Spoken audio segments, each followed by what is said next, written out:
Hi, this is Roston with the LK10 community. I'm here with my friend Toni Daniels. How are you doing, Toni? Hey, I'm doing well, thanks.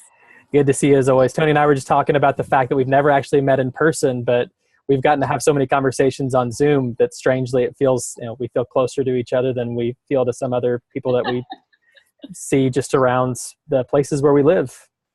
Ironically, in the same time zone, though, very far away. Crazy. So Toni, today we're going to ask you the same question that I've gotten asked a couple other people. What would you say are the three or fewer primary takeaways that you have from the LK10 conference?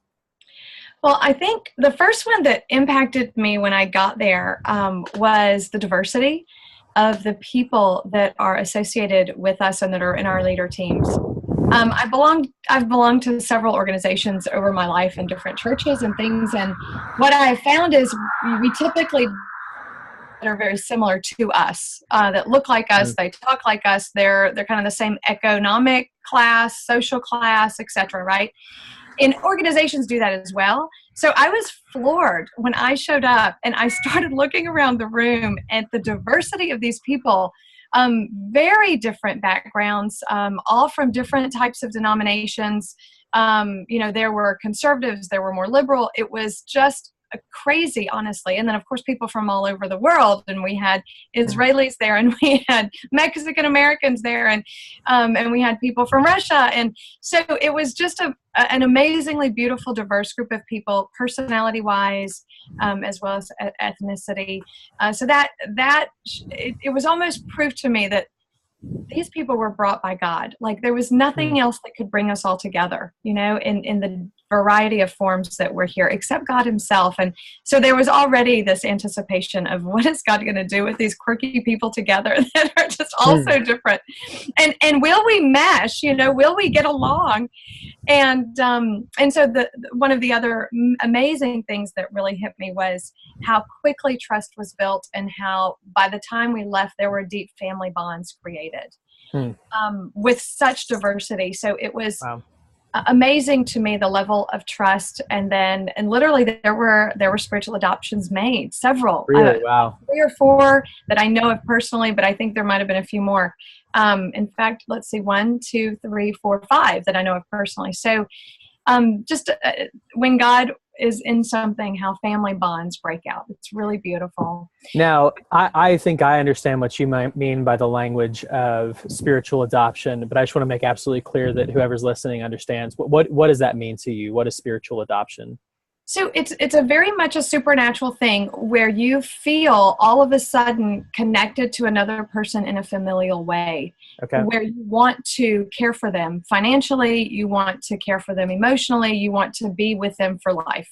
So it could be whether I feel like I'm a sister, like for me, it happened sister, brother, and sister. It was a couple that I've known for years and years, but I've never felt intimately connected to them. And on that weekend, I felt adopted as a sister, and they both said, yes, you are a sister to us. So I'm going to go visit them in January. They live in California, and I've never been to their house. And so, it's the type of intimacy that kind of Naomi and Ruth had, where she said, my people will be your people, and your people will be my people, your God will be my God. And they take every chance to draw close to each other. They take risks together. They delve deeper into relationships and into everything. So it's just a beautiful intimacy that forms at that level: mother, daughter, father, sister, or father, daughter, brother, sister. So those types of familial bonds were created. Wow. So the first thing you talked about, you said the diversity. So I'm going to out Toni right now. She confessed to me right before we started recording that she hasn't yet watched the last newsletter video. No. So shame. Not at all. So she doesn't know what Tim said in the last video last week, and the first thing that he said was unity in diversity. That's basically what he said. He was talking about how there's all these. Anytime he goes, or many times when he goes to different church organizations or meet with church groups, there's all these questions about, do you believe in this predestination, or do you believe in this theology, and do you believe once saved always saved, or whatever, those are probably like 10-year-old debates that are maybe not actually be things anymore. I don't care. But so but that here, that didn't matter, and that didn't mean you couldn't talk about those things. But even in the midst of that diversity, even in the midst of the fact that there were obviously people who would disagree on a lot of different things, that were still in unity with each other. Yeah. And I think that points to probably one of the other most significant things for me, which, I mean, really the most significant thing was the presence of God, that you sensed him in all of his facets, and saw that. But I think what ushered that in a lot was the maturity of the people there. The emotional maturity present in that environment was like none other I've ever encountered. I'll say the emotional maturity of the leadership team as well. I was able to meet with the leadership team 3 days before to plan the retreat. And my heart's desire ever since I began ministry over, gosh, I'm going to say my age is going to be going away, almost 30 years ago now. My heart's desire was to lead on a team of people who took the time to ask God what he thought about something. Like, I wanted that. And I saw that seemed to be what the Bible did, what people in the Bible did, Jesus himself, he did what he saw the Father doing. He, said what he's heard the Father saying. So I had this bizarre dream that somehow we as people in community were supposed to lead that way.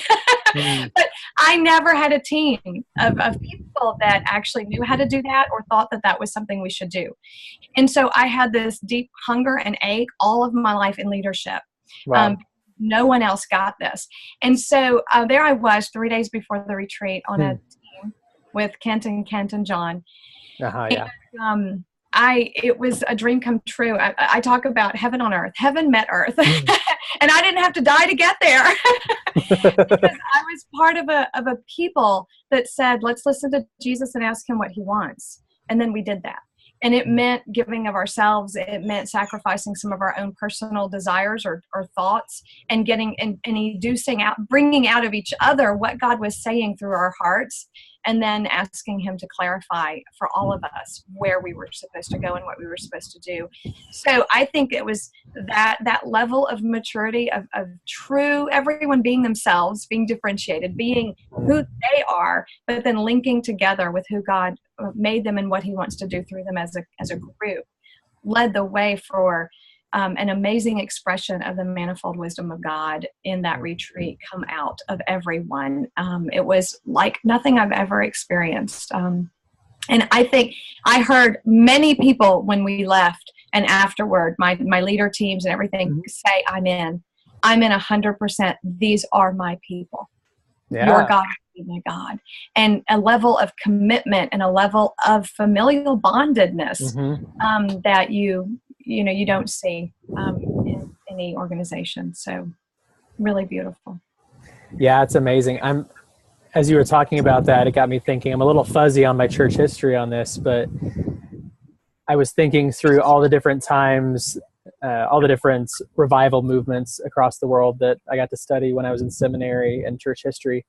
And a lot of what you're talking about, the kind of unity in diversity, the kind of quick engagement in deep familial type relationships, and the what was the last thing you said? The fact that they were just spending a ton of time, most of their attention was on listening to God and doing what God said. That's a really common theme in that kind of movement. And thinking about this from that perspective, that's pretty exciting. It is. And I wrote the leadership team when it was all done, and I said, you have no idea what's been unleashed.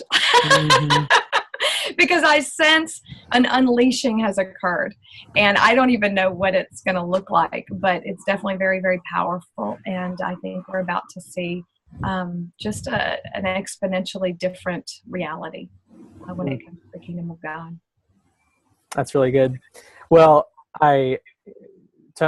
Toni, fair warning, there's a little bit more overlap between what you and Tim said. Not completely, it's not exactly the same thing. There's pretty good similarities. I'm not going to tell anymore because I forgot, to everyone listening, I forgot that I told Toni that I wasn't going to tell her what Tim said because she was excited about going and hearing watching his video. So I'm not going to tell you anything else, but thank you, Toni. This has been really, really helpful. And this will be going out to the community here in just a couple days. Great. Thank you so much, Roston, for all you do. Thank you, Toni. Have a great day. You too.